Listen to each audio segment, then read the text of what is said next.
ہوتی ہے اور یہ امن کا گہوارہ بنتا ہے۔ آج اس نبی کی امت بھی اس نبی کے طریقے کو چھوڑ چکی ہے۔ ہم ربیع الاول کے دن آتے ہیں، ان سے اپنی نسبت کا اظہار ضرور کرتے ہیں، آقا علیہ السلام سے اپنی عقیدت اور محبت کا اظہار تو ہم ضرور کرتے ہیں، لیکن ہم نبی علیہ السلام کی سنتوں پر، ان کے احکامات پر چلنے کے لیے تیار نہیں ہیں۔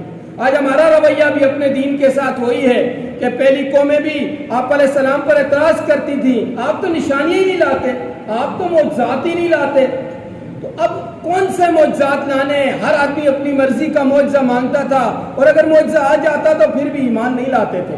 کئی معجزے نبی علیہ السلام نے پیش کیے، لیکن اس کے باوجود وہ ایمان نہیں لائے۔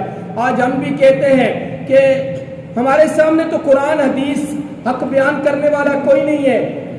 ہم اپنے آپ سے یہ ذرا پوچھیں کہ جو لوگ حق بیان کرتے ہیں، قرآن اور حدیث کو بیان کرتے ہیں، ہم اس پر کتنا عمل کرتے ہیں؟ یا ہم خود جن قرآن اور حدیث کے احکامات کو جانتے ہیں، ہم اس پر کتنا عمل کرتے ہیں؟